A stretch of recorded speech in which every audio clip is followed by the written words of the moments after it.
All right, so thank you. Not quite the picture that you would want to see right after lunch, but this is a picture of a famous Dutch artist and draftsman, Rembrandt.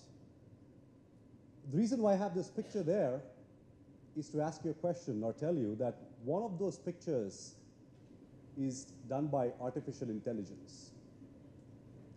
Can you guys take a guess which one it is?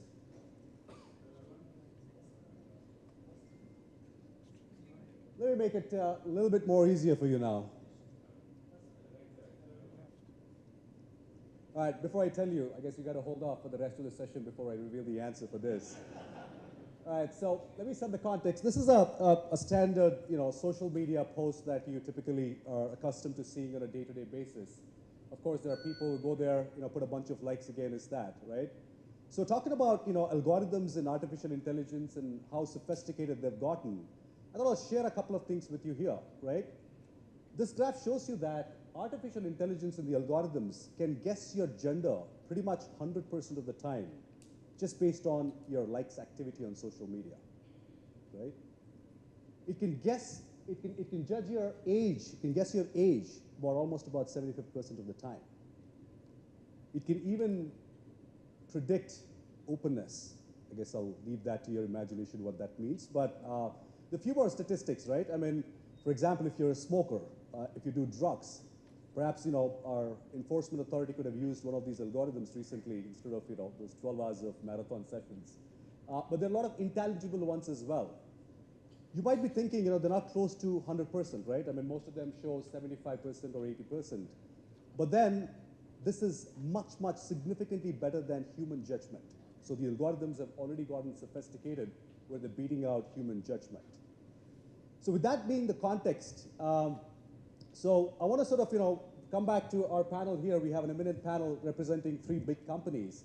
So let's go around getting a quick introductions and see what those organizations are doing in the AI, analytics, blockchain, and some of these emerging technologies. So we'll start with you, Jaideep. Actually, you know what? I want to hold off on you. Let's start with Arijit, and I'll tell you why. Arijit, obviously, Google is one of the pioneers in some of this innovation. Tell us Google's vision. Yeah, so looks like I'm the only non-technology guy in this panel, so I'm under pressure. Yeah, so maybe in terms of quick introductions, so Google is a lot into AI, ML, and analytics, but let me just give you a brief intro about what my team does. So I am from the Edtech industry, and Suman clearly said that he's not going to cover that, so I have to cover on topics that are from the left field. But in ad technology, which has been the primary driver for revenue for Google, my team sits between the product and the sales team. So with the sales teams, we are providing analytics and insights to our top advertisers and agencies to make their ad campaigns work. And with the product team, basically, we are enabling machine learning and primarily moving the ad technology space to more and more automated ways of doing things. Like think about automated audience targeting, understanding from, say, a client like Coke, when they're launching a product, what kind of audience they're going to target and how do I get it automatically, right? Or auto bidding technologies on what should you bid for which audience at what price. So things like that is what I do for a living. But hopefully look forward to the conversations today. Absolutely, we look forward. Thank you for that. Kingshuk, I read the news this morning that IBM Watson was investing about $240 million with MIT. So lots of work going on. So brief introduction and perhaps paint us some vision of what IBM Watson is doing in terms of these technology areas. Sure. Thank you very much. Thanks for inviting me to this wonderful session. You always learn from peers, and this is one chance to do so again. So one important thing, IBM is, of course, spending a lot of money, cognitive computing. There are also a whole bunch of skeptics out there. Are you getting is this the second winter, third winter of artificial intelligence that we are seeing? But let me share with you a few personal things. I am leading a consulting center for IBM worldwide for last 4 years, dedicated specifically to advanced analytics and cognitive computing. And I can clearly see across industries, finance, retail, insurance, everywhere, the uptake of artificial intelligence is absolutely unmistakable. It's getting there, you know, it's getting better.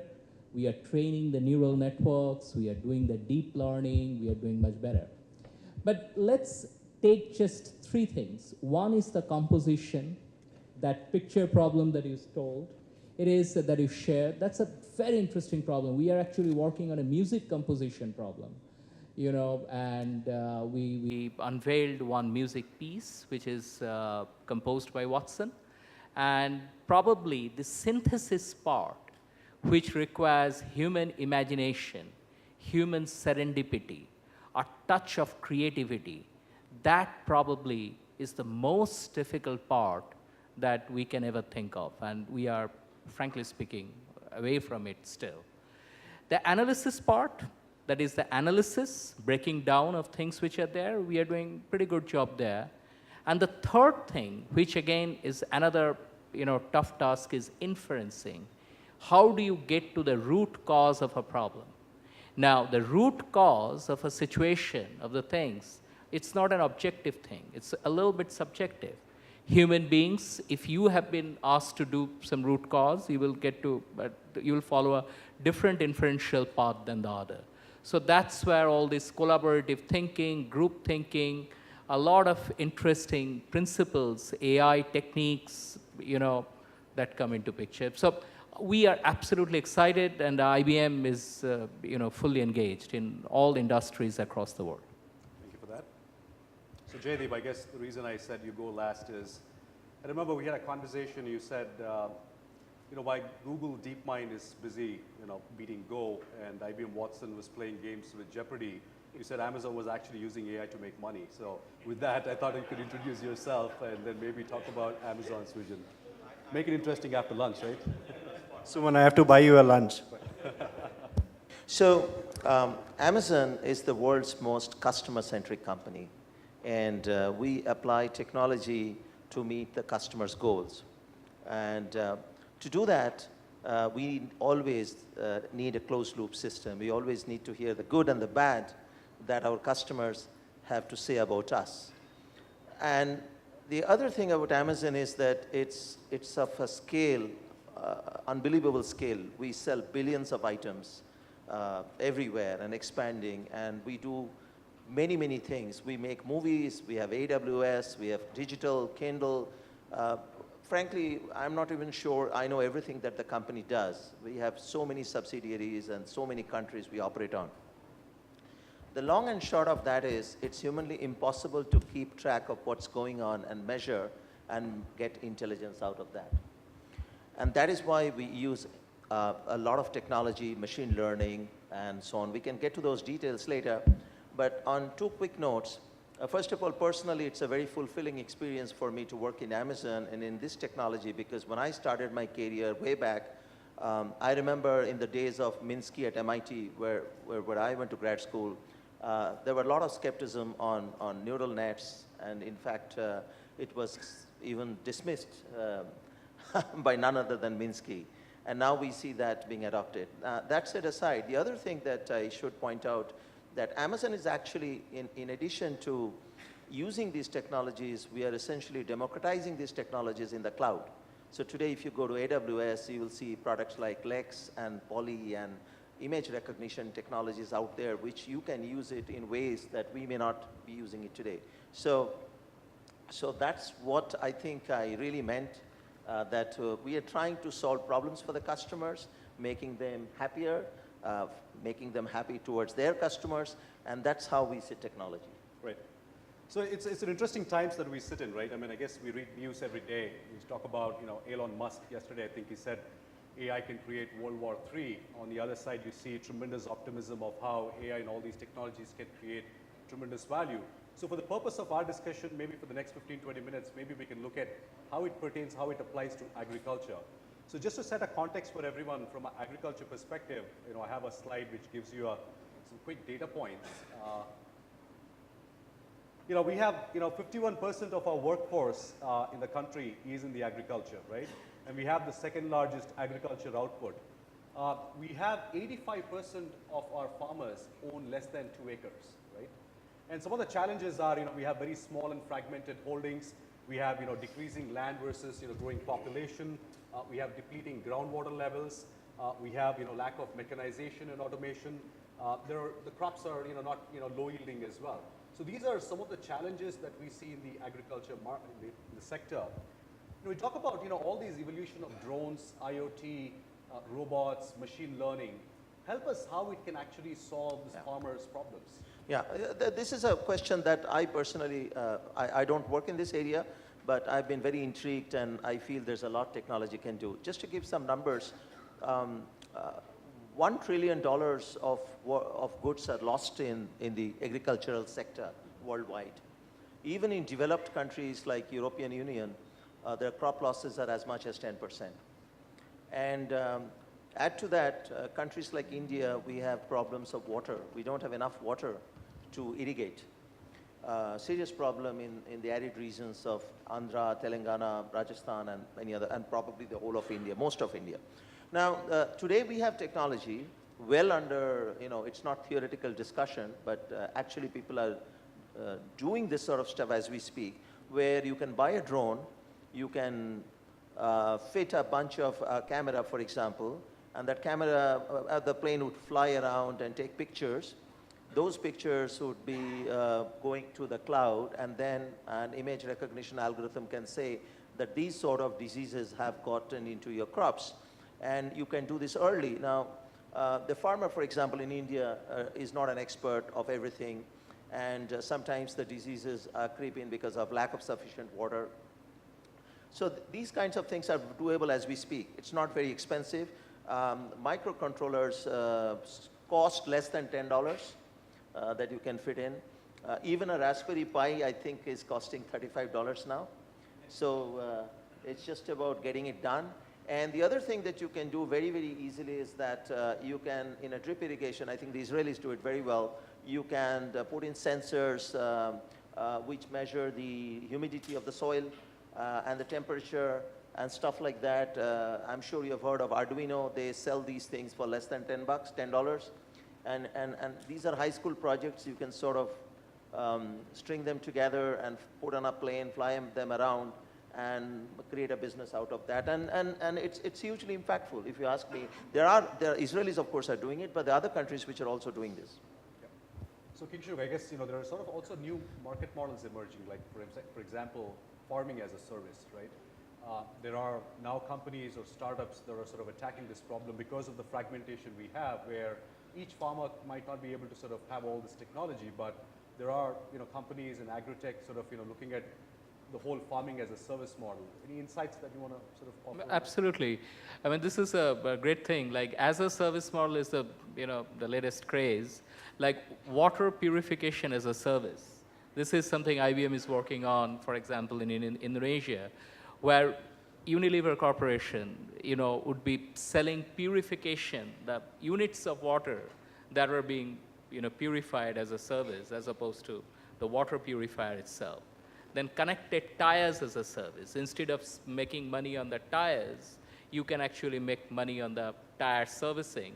And the prediction of the tire blowout and all, they are being captured today by all the sensors. There are like dust sensors that you sprinkle on the rims of the tire, and the dust sensors, they kind of, continuously try to monitor the condition of the tire, the roads, and see. So these are IoT applications. So same thing in farming. Farming as a service, absolutely. Let me share a practical experience. A few weeks back, I was fortunate enough to be part of a ISRO convention where we have been talking to Dr. R. Parameswaran, the head of remote sensing, and the directors of ISRO. And this is what they told, that all these things that you are doing, exactly what Dr. Ganguly was mentioning, how can you use image recognition technique on our satellite imageries to go and predict that the crops are failing here, there is a drought coming, and things like that. Now you have two big problems. Indian farming industry It's highly, the land holdings are so fragmented that when you go and you do even a 3 meters resolution image, it is this small. And out there to predict whether it's a Kharif crop, Rabi crop, or over the seasonality and stuff, the color of, it's so small an image, it's not that easy. And absolutely you need drones, you need other augmented set of information to supplement that remote sensing. But then there is one more thing we may tap into, and that's what IBM is working on, to make it as a service, is the structured data itself. There is a lot of feeds that are coming up from NASA, NOAA, from Indian Meteorological, IMD, that you analyze structured data, remote sensing data, drone imageries, all of that you kind of analyze together and come up with a comprehensive model as opposed to just focusing on data collected through only one channel. And another thing we must think of, how do we analyze some of the natural language processing? Now, IBM Watson, it does a good job, a lot of social media in English. But for farmers here in India, probably they would be doing 100% on local languages. So where are those language parsers, NLP, the understanding of the sentiments? And that's where we are working with multiple agencies. And of course, the research institutes here in India, they are a big contributor to that.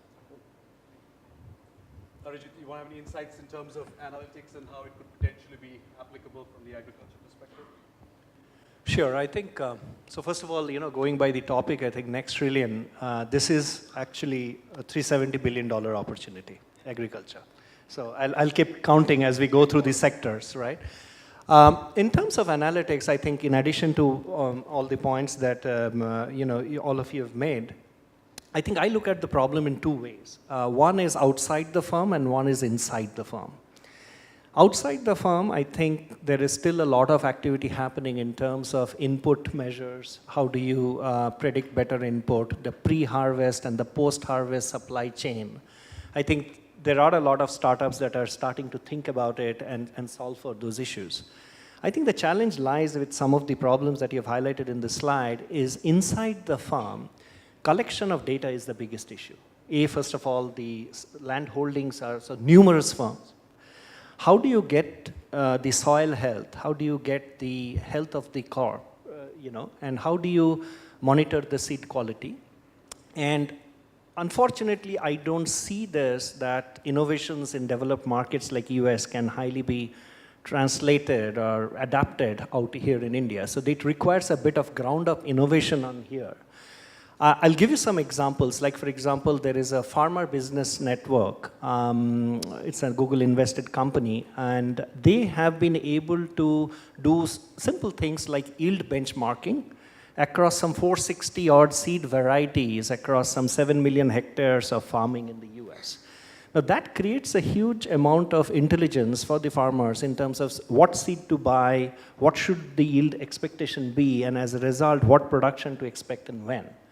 Now, even to do yield monitoring here in India, you have to approach it in a very different way, maybe potentially mobile apps, some cheap sensors that should be very, very, kind of affordable. And finally, I think Jayant was touched upon this very briefly. The last mile connectivity to the farmers has to be perhaps through a device which is affordable, maybe a mobile smartphone which is affordable, but it has to be in a form like which is vernacular and voice-based rather than, literature-based, right? So these are some of the challenges which we have to tackle, but I think the opportunity is huge and it is heavily under-digitized and, and once you have that data, I think there are huge amount of applications that we can bring in. Right, so that's one side. Then outside the farm, I guess, there is opportunity to also disrupt supply chains, perhaps reduce the amounts of wastage and so on and so forth. What do you guys, any one of you can answer, but what are the opportunities that you see for entrepreneurs to sort of enter that space? When you talk about supply chain, there are two ways to look at it. One is perishable and non-perishable. Right. And perishable story for India is pretty bad actually, because we don't have enough cold chain and stuff like that. So I think even without any sophisticated IoT or anything, The first opportunity for creating a new business is definitely and this has to be tied to a model that if you transfer stuff, today we have so much of wastage. If you look at apples grown in Himachal, by the time it lands up in Hyderabad, a large number of these are wasted. So how do you create a business model where you essentially provide a cold chain, but also tie in the supply demand? How do you move the stuff? And I think we haven't seen enough innovation in that space. And then actually its technology is already there. You don't even need IoT because most of these trucks know where they are by simply having a phone in the truck. And anything that you load on the truck, since you know where the truck is, you know where your stuff is. Correct. So I think it's more about creating that opportunity for perishable goods, creating a business opportunity as opposed to technology. Now, as far as the non-perishable goods are concerned, I think one of the challenges we have in this country is that, and this is where I speak with some experience, that the cost of moving goods is very expensive and very slow. It takes a long time. If you order something from Chennai, it will take you 2 weeks to come here, the supply chain, because of various issues. So we now need to figure out how do you do one-day delivery. And that's something is a hard problem because if you have even posted a letter, you will know it will cost you close to 200 rupees to simply move one piece of paper from one city to the other. Now leave aside. So I think innovation is needed on how do you move things very, very quickly. Now, I'm not an expert in that field, but I think all of you will share the need for that. We just don't see things moving very quickly. Thank you. So with that, I think maybe we can sort of reserve some more agriculture-related questions for some of the entrepreneurs. So I want to sort of make a quick sort of change in sort of industry. Maybe we can spend a little bit of time on Fintech. I'm sort of trying to advance. Just to set the context, you know, this is sort of a PwC survey in terms of you know, how many executives feel that, you know, their business would be sort of disrupted.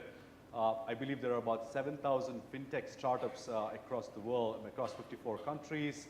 There is, you know, just the mobile payment service company in China is now worth $60 billion, right? And the second largest also happens to be from China, which is about, you know, peer-to-peer lending, which is about 18 billion.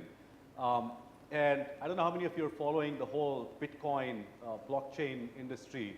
I mean, if you had owned $100, spent $100 in Bitcoins, you know, about 7 years ago, right, it's worth about 2.6 crores right now, right? This is just an amazing transition that's happening in sort of fintech. So I want to come back with the whole proliferation of, you know, Jam Trinity, the whole Jandan accounts in India, with Aadhaar coming in, with, you know, identification, the proliferation of mobile. Fintech is ready for India as well. So I want to sort of, you know, get some of your opinions on, you know, how do you think these technologies could potentially help in sort of financial inclusion, Arijit, which happens to be one of the biggest concerns in the country? Yeah, I mean, this is very, very exciting space, and definitely, I think, you know, as you mentioned, like close to a $500 billion business. There you go, the analytics. Yeah. I think fundamentally there are some shifts that has happened. First of all, from an identity perspective, we know exactly the user. You know, that is like unthinkable for the India of the past through Aadhaar. Right. You get to know exactly the user. I think the Jandan account has created a huge amount of financial inclusion, at least you have the bank account. And with mobile connectivity, I would say around roughly 300 million Indian users are now connected on smartphones. So the combination of that provides a unique opportunity of financial inclusion. However, there are some challenges, and I think, you know, I would say opportunities and then the challenges. The opportunities are that still there are like some 20% of Indian population that are not in the banking system, and only 4% of Indian population are insured. And, you know, commenting on the earlier topic of agriculture, farm insurance doesn't even exist, and think about the farmer suicide and all of that. So now you have a platform through which you can build in insurance products. The third thing is around financial planning, means from the clutches of money lenders or, you know, kind of the unorganized chit funds wherein the maximum small savings or loans were happening, you can potentially have an organized sector of small savings, small credits, and insurance and all of that. So that that is a huge opportunity, I would say. It will be very small on a per capita basis, but very large in terms of volumes. And I think we have to rethink it. Like I'm not surprised that some of these examples you get are from China because of the size, the mass of the population. It has to be ground up thought through. Like think about this, like what Grameen Bank did to Bangladesh. If we can have a mobile bank like that in India, kind of do that financial transformation, it will lead to a huge amount of financial inclusion in the rural sector, right? So that's what I think. In terms of analytics, I think the combination of all these data points can provide you opportunity to provide very unique insights to the rural population, right? So in terms of the whole financial lending space, if you take it, the fintech is sort of, that's where I think attracted most money. One of the threats that we have as a country is the whole non-performing assets market. I mean, PSUs now own what, about 10 lakh crores, and that's sort of threatening the whole lending as per to the micro and small businesses, and that could also have an impact on the farming sector. So Kingshuk, what's your thought process in terms of an entrepreneur perspective? What is further still the opportunity in the lending space? Yeah, thank you very much. So the lending space, absolutely. This is probably one of the biggest areas to explore for any entrepreneur. One thing, of course, whenever you look for money, you don't always get people to lend the money unless you have the right credit, unless you are in the system. So this micro lending, the Grameen Bank that he was talking about, all those things are absolutely very important. But the other part of the deal is how do we understand whom we are lending the money? What is the credit worthiness? And that credit worthiness cannot be just like in the US, in many developed countries, they have this system of FICO, right? Whatever you do, you have, like there was a very interesting ad. You have borrowed 10 cents from your friend in your childhood and you have not returned the 10 cents. Even that is captured and that goes against you 50 years later when you are trying to buy a house and you're already making $100,000, or you're a 10 cents defaulter. We don't have those kind of system. But look, we don't need to also. You know why? Because the behavior of a human being keeps changing over time, right?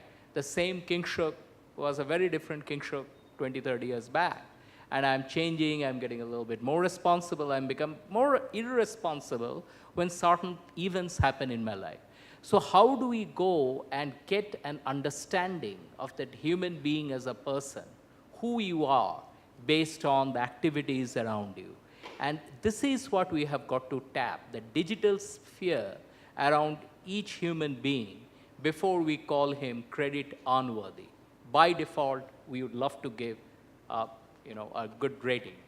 The second thing that is very interesting is an area called hyperlocalization. This is what the lending in some countries they are doing. They have very detailed data on the ethnographic, demographic, the kind of people living in this part of, say, Mumbai, and whether the activities, the business activities are happening here, before calling the guys from this area, oh, this part of Bombay, they never, it's not in the best shape. You have to be very careful. Instead of calling those things out, can you go and get to the hyper-localized data? This is done very well by the retail industry, from the ice cream modeling, their behavior of the uptake of ice cream in London in times of summer, during the Wimbledon event. There are a whole bunch of retail companies in UK who are buying this hyper-localized data, either from third party or getting the feeds from the government. In India, we don't have that yet. But slowly it's coming into place, and this is the other thing that we should start tapping into. Absolutely. So, do you want to add anything to it? Well, I just want to, I'm not a blockchain person per se, but one of the things that attracted my attention is that, and you probably know this, that the most vast majority of the people in this country do not have access to bank loans. And they are essentially serviced by the local money lenders at interest rates of typically around 50%. Yeah. I don't know if you know this, but it's a staggering amount. And the way it works is that in small localities, there are 20 people who give 5,000 rupees a month for 20 months, and that becomes 1 lakh of rupees. And within that 20 months, they get back this money of this. This is called a chitty system. I learned this from some of the people in that society, and sometimes they lose the money.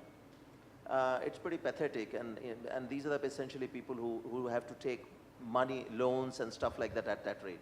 So when I was sort of intrigued by this blockchain, which is a pretty simple distributed ledger and using the well-known asymmetric encryption to ensure consistency and integrity, here is a business opportunity in this country to take this technology and create a distributed ledger which acts as what you call a mini Grameen bank or a local savings, which was the idea of the cooperative banks and stuff like that.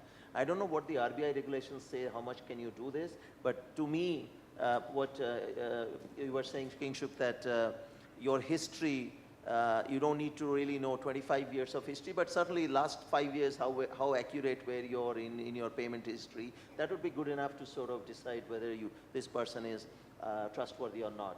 So I see a tremendous opportunity, which we just don't have anything in this country along this, and all of the reforms that are happening in the financial sector, I am not aware, or maybe I don't know, whether these technologies have been considered. So there is an entrepreneurial opportunity for sure.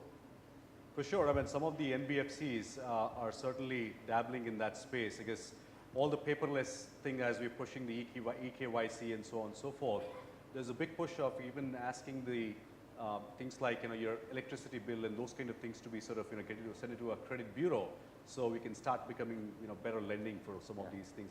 So that evolution is happening in India, I believe. Let me add very quickly one thing. What are some of the things? I mean, blockchain, absolutely a fascinating technology, and it's going to see an uptake. But two things that we are seeing, what is actually impeding the chance of blockchain success?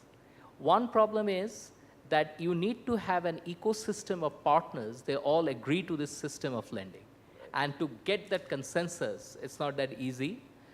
B, of course, other than Bitcoin, the first question is, tell me, where has it been successful? It has succeeded in protecting the landing and housing rights in Peru. But tell me how it can happen in India, which is a much bigger country, much more diverse opinion, and then you bet your money on our diversity. The third problem is a very interesting thing, is energy.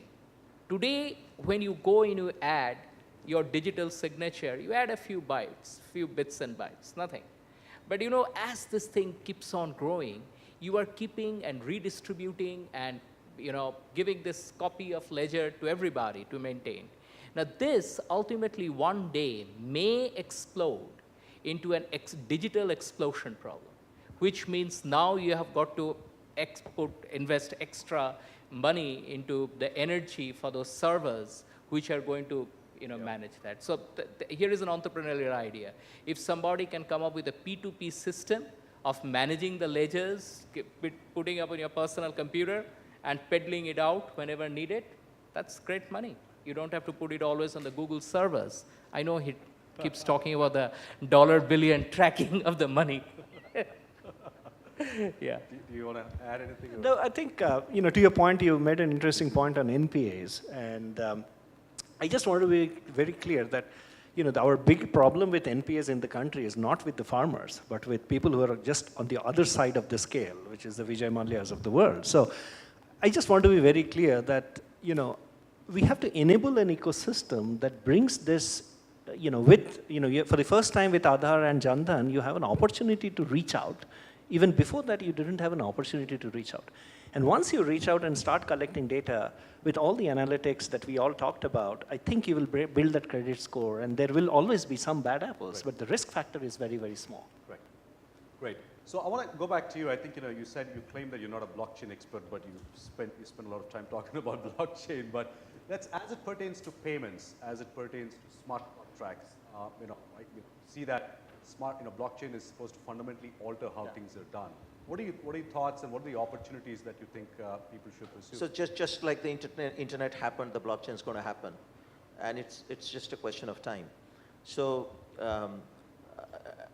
today it's essentially an issue of trust.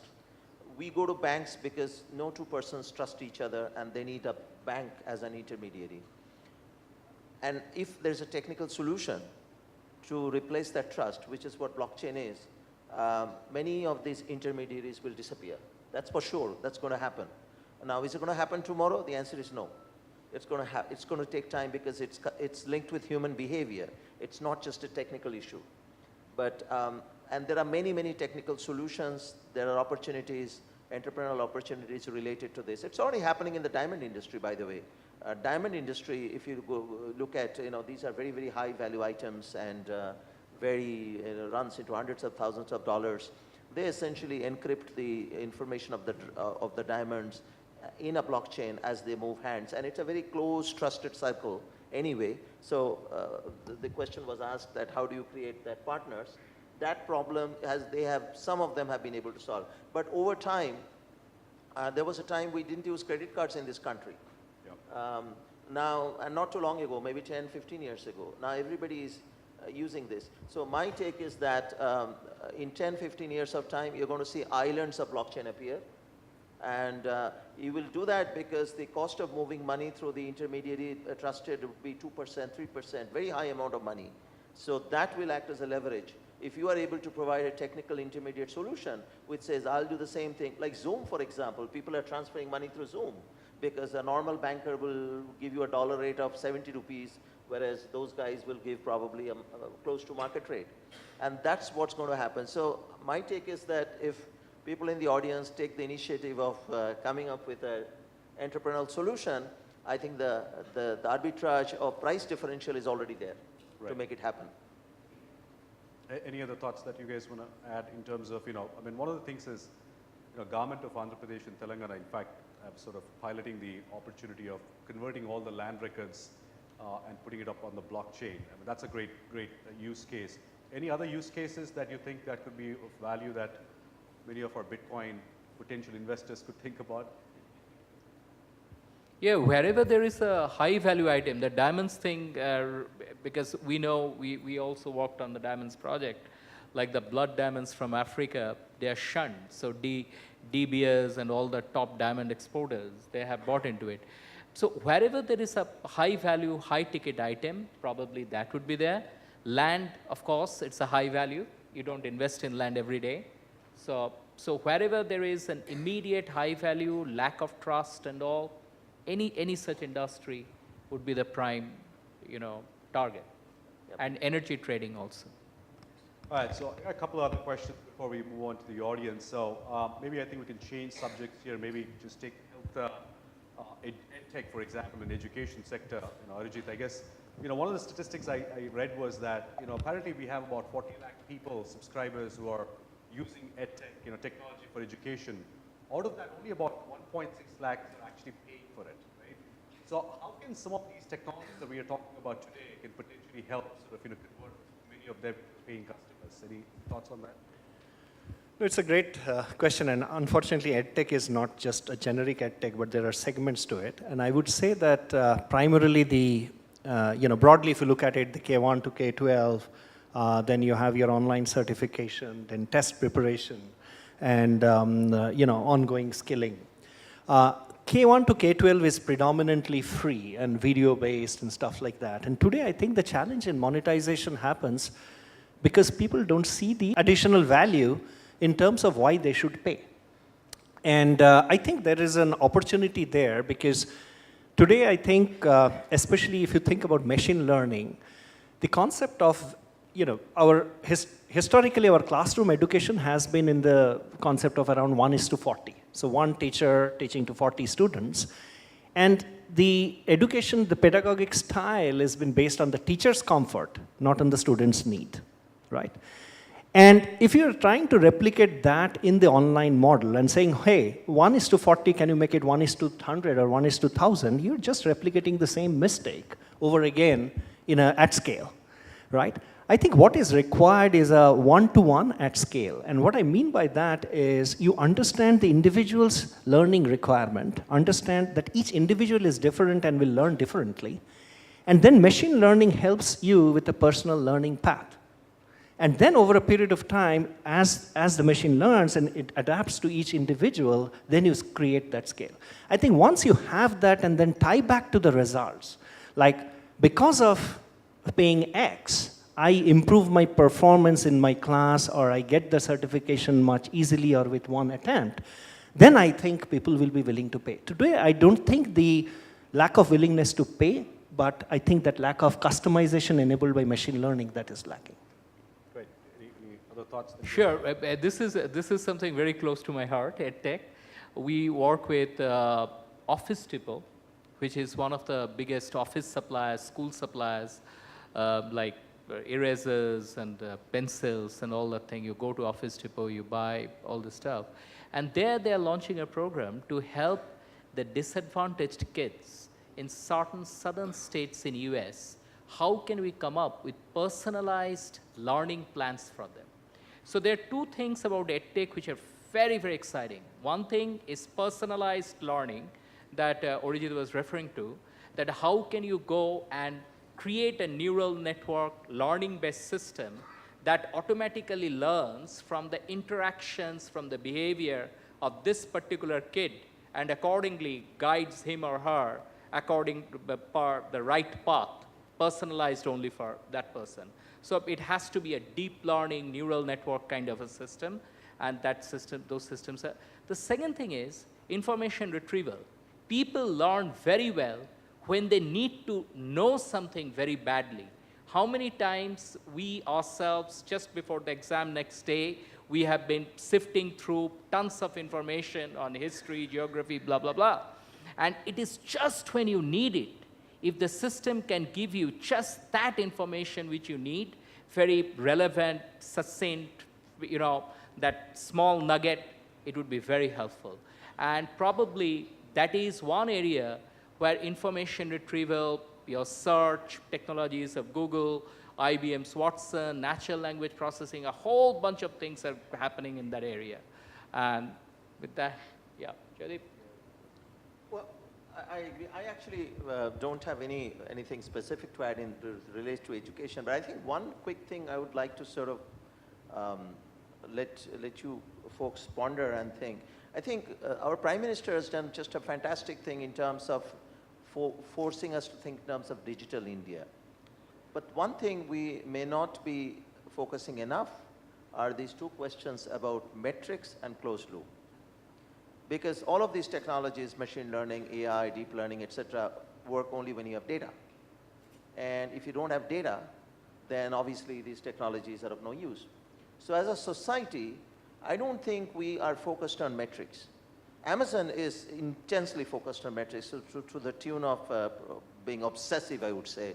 Not a day goes by when we do not stare in size 6 fonts on an Excel sheet or a sheet which runs 20 columns by million rows. Not that we understand or claim to understand everything, but we get that data. But we do strive to understand it. The point I'm trying to make is that as a society, we do not demand our politicians and our stakeholders that please decide the metrics and please furnish us the data. This road is getting built. When will this get built? How much money are you spending? Are you under? Are you over? Nobody has any knowledge, except for some parliamentarians shouting in the parliament.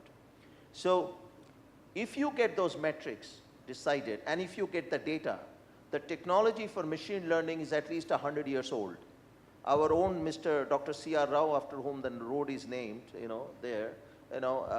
he was one of the pioneers in the algorithms of those days. Not many people are aware of this, but because of the advent of the computers, and particularly because of the GPUs popularized by NVIDIA, we have deep learning in business, because deep learning is a very, very elementary technique actually. And it's mathematically not proven whether it converges, but it does do wonders in certain areas and sort of appears to be very smart.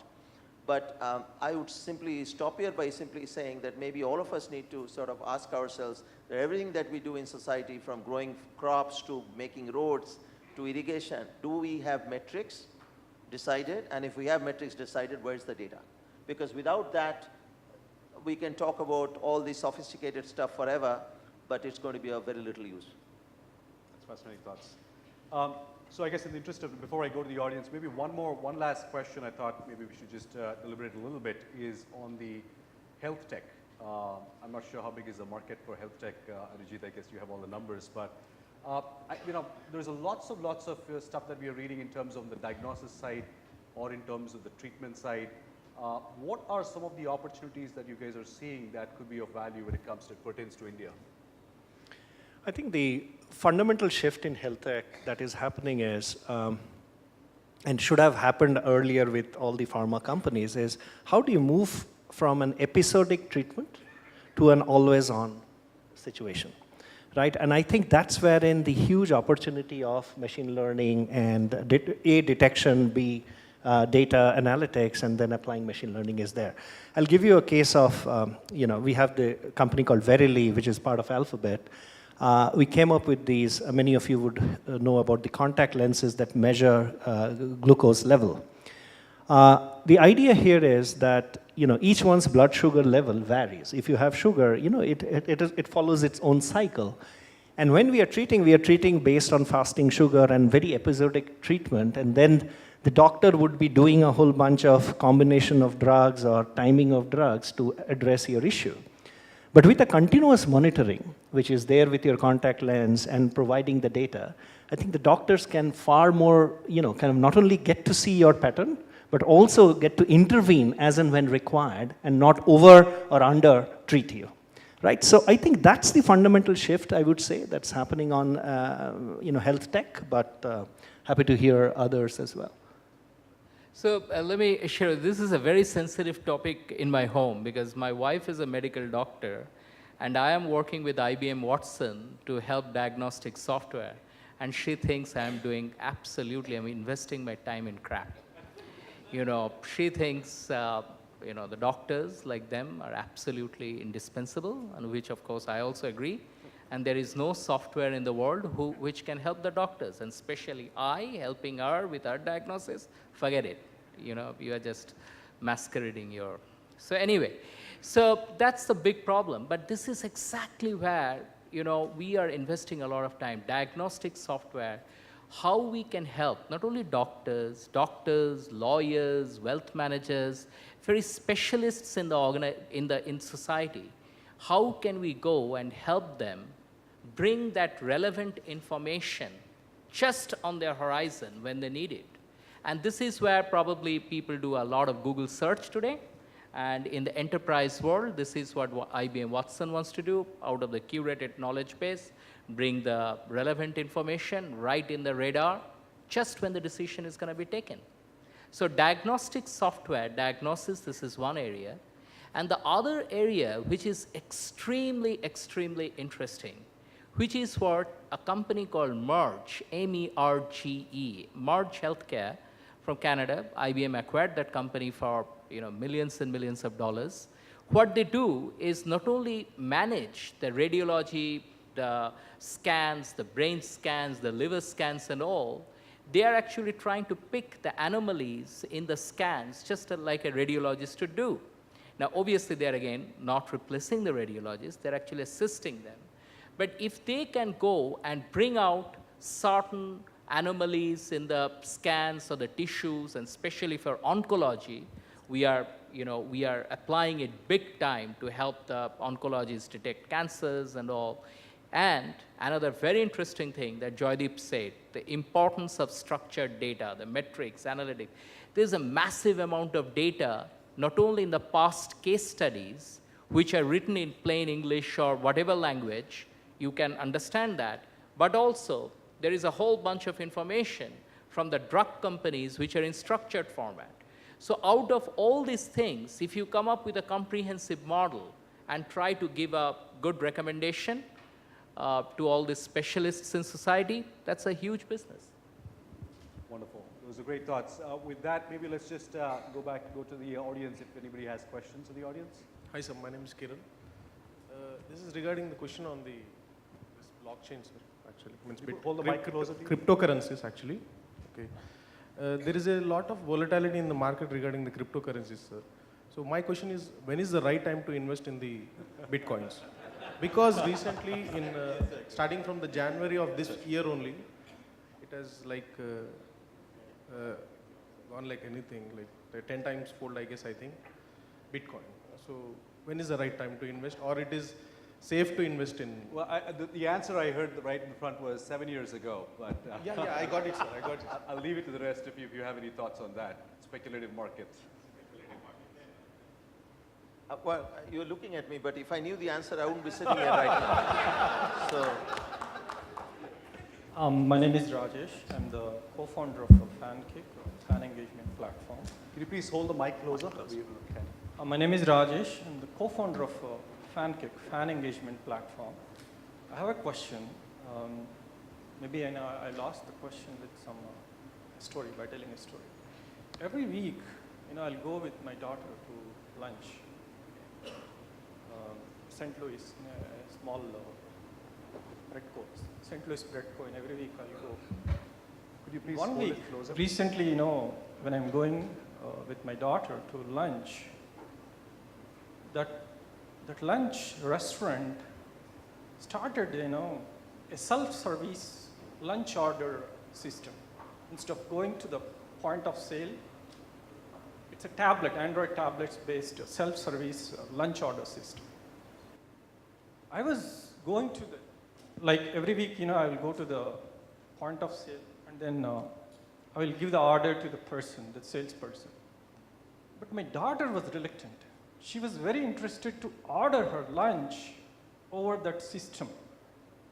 She's very interested to use the technology, the tablet-based lunch order system. Why is that? Why millennials and Generation Z people are more interested to use the technology than the traditional ways of delivering the business? The reason I gave this story or the context, because the next trillion, where and how to create. Because the next spending power is with millennials and Generation Z. The people who are going to walk into our hospitals, the people who are going to walk into our banks, predominantly millennials and Generation Z. So got your question. Yes. So you're basically asking why they're sort of tech savvy and sort of tech. We have fortunately our analytics person here, so I'll let you answer that question. I would simply say that when I saw my 2-year-old do pinch and zoom on our own, it was an aha moment for me. So simply put, I think we are digital migrants and they are digital natives. And your next $1 trillion will come from digital natives, so you have to get under the skin and think like them rather than think like us. So I think that's the future. Like, for example, the products that we launch are mobile only or tablet only rather than anything else, right? So I think that's the short answer. Maybe. So can I add to that very quickly? By the way, to the blockchain question, the gentleman who asked before, in my opinion, uninformed gut feel is that now, go and invest now. That's actually a good question. So now why are these people, the kids, they are so digitally savvy? That's a very interesting thing, digital migrants, digital natives. I never thought it that way. But I would think the answer to that is actually society, technology, and most importantly, group psychology, peer psychology. The way the kids are growing up, the way what they hear from the school, instead of living in a society like this, if you go and take them in some remote areas where they are doing some very, very different kind of things, they won't be that digitally savvy. It's the pressure they learn from each other. We all learn from each other. So tomorrow, if there is a big initiative worldwide where they say, oh, digital technology is bad, this is not good for society, and that movement catches up, a lot of these things, will take a hit. So again and again, is the peer psychology, which is a fundamental thing in our behavioral modeling, analytics model that is coming in play for the kids also. Absolutely. Great answer. Hi, this is Shalini here. I have always been seeing that Fintech, health tech, and these are very, very important areas for the society. But I'm not seeing a lot of disaster tech or envirotech kind of things. Whereas we see very frequent floods even in urban areas like Mumbai. I know that mostly the problems can be solved by the urban planners and others. But is there any company working on the technologies that can do a kind of forecasting for the flood, or can tell that, okay, flood is likely to take place in this area, take the measures, preventive measures before time, or any of the technologies or the softwares you have that can give you the micro level data for the sea level rise for coastal areas. So I'm more interested that if any of your company is doing the work in this direction. Thank you.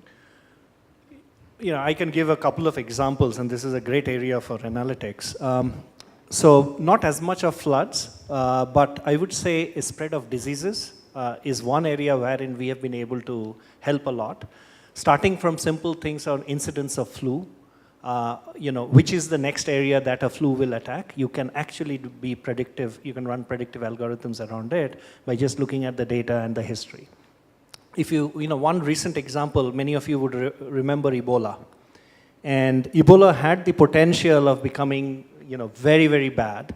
But, actual data and analytics helped control it, besides obviously the intervention on the ground. And over a period, within, I think, 6 months, Ebola was contained. And that's wherein I would say that, it's a disaster in some form. But when you have data, I think, you can predict, what's going to happen. I think some of the other natural calamities, I think it's so episodic in nature, like tsunami or floods, that sometimes the data and predictive algorithms are very difficult to make. I think that's our challenge, but we are at it. Since I cannot stop talking, let me add to that just for a minute. By the way, that Google's flu prediction is a phenomenal thing. And by the way, I'm not looking for a job in Google. I'm very happy with IBM. But one thing very quickly, there is a world's probably one of the top 3 insurance companies worldwide. They are tapping into this social media, like, all these signals, disaster signals beforehand. Now, let me give you an example on the tsunami thing. In New Zealand, in Tasmania coast, there was a tsunami recently, and that has caused a widespread, destruction, and insurance money need to be paid out. So this reinsurance company, which is located in Europe, they actually insure other insurance companies. They needed to know it beforehand, and you know how they did it? It is not from the sensors that are on the beds of the ocean of New Zealand, which actually not the NOAA feeds, the National Ocean and Atmospheric feeds or NASA feeds. They actually got to know it from the social media blogs, the Twitters, the tweets, which were there by the native islanders of Tasmania, who are talking about the animals doing some very anomalous behavior. And that was picked up, and they say, oh, you know what? Something the animals are sensing, which human-made sensors cannot. So it was a very, very innovative way of trying to find out where the risks are. And FEMA, which is the emergency management agency of US, they are also deploying pretty much the same techniques today for disaster management. So yeah, the opportunity size in fintech, agri-tech is obviously bigger, but I'm sure there are lots of opportunities. In fact, I've also read somebody doing a startup where they can actually figure out how many people are crossing over the border based on the data. So they're actually deploying it right now in the borders based on the heat map, satellite images. They could predict that as well. So interesting business models. Hi, I just had a quick question for Dr. Ganguly. Hi, this is Arjun. And you talked about how AI and machine learning can potentially be used, to sort of, So you talked about how AI and machine learning is so interesting and so exciting, but at the same time, if you don't have enough data, then these technologies just fall flat. Yeah. And we recently also had this Supreme Court ruling on the right to privacy, about what data should be mined and what should be in the public domain. And as a person who deals with data on a daily basis, like you said, millions of rows, I just wanted to understand where you stand on this debate of the greater good versus my right to my privacy. So first of all, when we say data, the data security is supremely important, and we at Amazon take this extremely seriously. So data is private, you are the owner of the data, none of that should go out, and this goes without saying. And there are technologies, way to encrypt it, distribute it, and so on and so forth.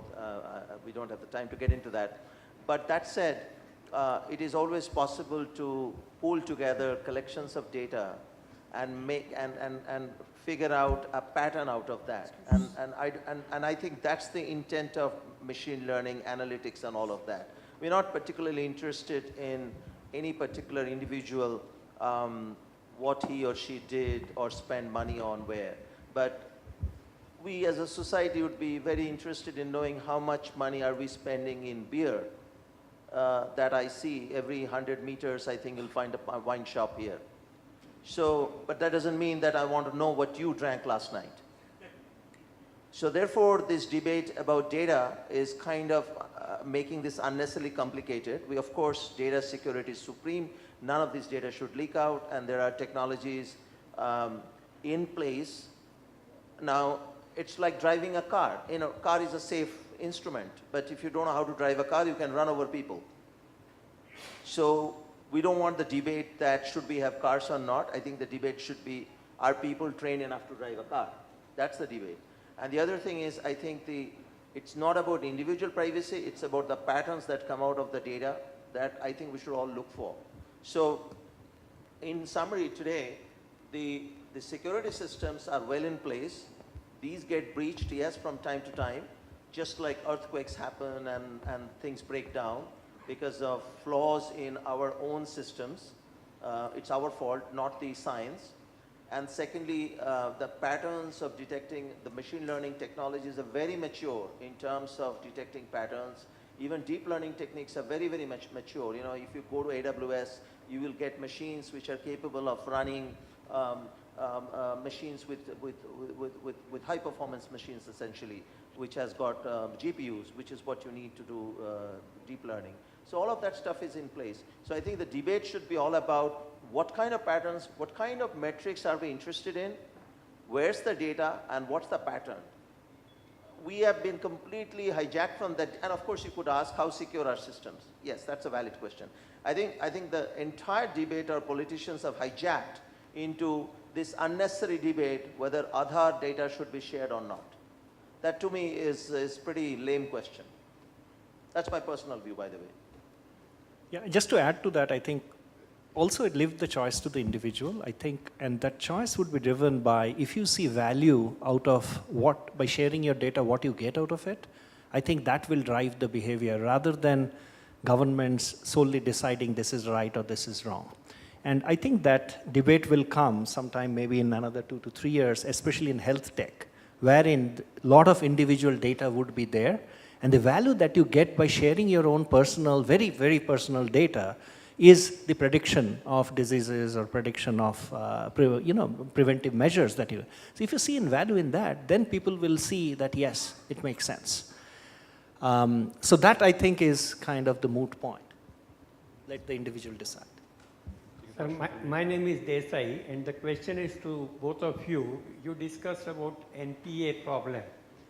And probably that is the in Telangana we have got a lot of small scale industry which is getting this problem. How it can be sorted out? Can we discuss something about that? Well, I'm not a financial expert, but no, a lot of analytics can be used. Yeah. So can you expand on the problem? Like you're talking about SMEs. MSMEs. Yeah. See, there are in Hyderabad itself there are 40,000 MSMEs. And because of 2012, we had power problem and other things, banks are not able to recover the money. And Telangana bifurcation, lot of problems. And we are working with Nalsar University to develop sustainable ecosystem. And we will be looking for partnering with Google, how it can be done. So, you know, I would broadly say that the the SME problem or SME, this thing is a combination of the business model and the market access, right? So if there are markets that are kind of not available anymore, should we look at revamping the businesses? So it has to be a very, very individual kind of, decisions. But I think a lot more data is now available. So if you see today, your availability of cloud is very available, very affordable. You have business models that can pivot around a lot of data for which you have very open systems available to leverage, which is not at a cost. So I would rather say that SMEs perhaps needs to rethink the way they have been pivoting their business and look for markets. Like for example, today markets abroad is very readily available. Like Amazon, for example, is allowing a lot of small retailers to export abroad. Right? Today you can do all of that. So I think there is a lot of opportunity and access available. It's about the SMEs to rethink how they want to take advantage. Hi. Thank you. Thanks Hello. for that. Sure, I'm happy to look at it. Yeah. Who's my new customer now? Yes. My name is Shiva. I'm a founder and a managing director of the industrial IoT company called an Indrian. Basically, we do deal with the big missions and factories, and NPI is one of my the deal. Basically, we do and put sensors and then do analysis on top of where exactly the problem exists and all. That is the one point. My question to the panelists, it took me more than at least 16 months to really bring a sensor from the Arduino and whatever you talked about. And most of the times what happens in Indian ecosystem is not very much into the, the entrepreneurial friendly for the IoT space. What I mean to say is, I can go and then create a project and create myself as a hobbyist. When I really comes to the productize the whole thing, I really have to go and then sleep on the sunshine and whatever, and then break my head and bring the product back into that. The thing is, even if I see that, the Make in India program, it only helps me to drag and drop whatever, the big companies to India, not helping out the very small, hobbyist over here. My question is like, do you see any, advancements or any small, setups where, what do you call the small timers, like, individual entrepreneurs can experiment on the IoT side, first thing, and how it can, really make it to the, the market side. Even the market side also, the acceptancy of the Indian, equipment, whatever, it is not out there. Even I entered into the, farm fields and all those things. There are a lot of Israeli systems out there, and they are very much into that. So if I go with my own, sensor and whatever thing, the encouragement is to this thing kind of. So to understand your question, you're saying, how does public sector support some sort of a sandboxing environment to do the IoT testing, or is it more for private IoT sector? testing and even the prototypes to the production side. Development. It's definitely a problem, and I don't think software has been easier to distribute, but hardware is an area which has been, I would say, historically been ignored. But I think with some of the focus on Make in India, I think hopefully that focus comes back, especially in the area of electronics and micro sensor technology, which I would completely agree with him. We lack in that in India. You want to add some? Body of Electronic and Semiconductor Manufacturers Association. Okay. They run what is called an electropreneur park out of Delhi University in South Campus. And they have very top of the line labs where they do this kind of work, so from prototype to production. So you might want to have a chat with them. I'll just. Hi, I'm Jasmine. I work in the area of digital solutions for retail and consumer goods company. So my question is, what are the implications of AI in Edtech? If I understand correctly, correct me if I'm wrong, ad delivery currently is still very much rule-based. There are companies who have involved AI in Edtech, but still there's something very large scale or impactful to come. And if something of that sort is coming, how useful it's going to be for retailers and rather let me ask online and offline businesses. And I have one more question. AI, as I see, is beneath its veneer is glorified ML. I mean, as Dr. Ganguly said, the algos have been there for almost 100 years. So do you see anything changing? So let me answer the first question, and partially it'll answer the second one. But in Edtech, I think fundamentally, so it's a journey. First of all, it's not an overnight thing that overnight you can transform. The challenge in ad technology comes in a few ways. I think the distribution of the media, the distribution of the user, and the distribution on the advertisers. And each one of those need to make sense at the point that matters. So say, for example, you're in retail, and I know for sure today that as an user exactly where I am, what are my preferences, what are my needs. I might have searched for a blue shirt, and I am near a Raymond store, for example. And is that the right moment to say that there is an offer on a blue shirt or a shirt happening at the Raymond store? Now, this is basically the closed looping of data available and at the right point and in the right format that you need to provide. Today, I think where we are in terms of ad technology is humans doing that kind of targeting and the machines learning out of it and automating it. Tomorrow, I think that exponential point wherein they do better than humans is yet to happen, but I would proudly say that we are at it. On your second point around, like real implications of that, I would give an example of Google Translate.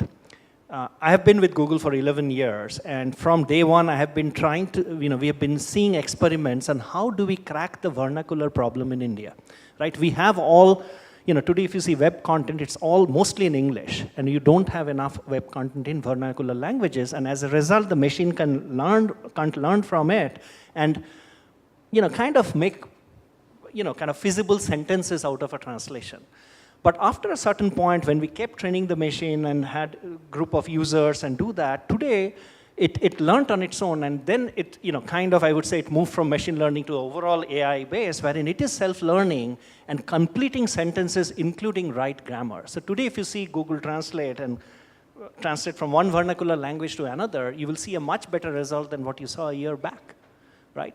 So those are some of the areas wherein we are seeing implications on consumer technology.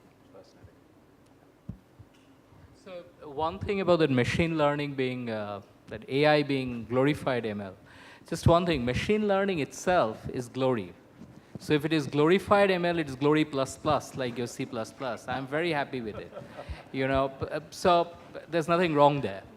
But there is one thing though, you have got to realize, even machine learning, to understand it, if you consider, it's not that easy. You still have to invest time in statistical, pattern recognition and all that thing.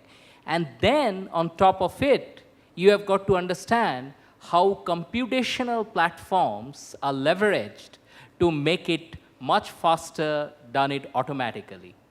That said, I fully understand your sentiments, because one thing that artificial intelligence cannot do today, that I first said, is serendipity, serendipitous thought, that kind of. But so some of the biological cells, unless we can mimic them or we can replicate them in the world of biology, probably we'll never have the true AI. But at the same time, the journey in the world of logic has just begun. And whatever we have done in last 500, 700 years in the world of mathematics, it's going to be accentuated by the computational power that we have. It's going to be much faster, and we all have to wait and watch where this logical journey ends up being.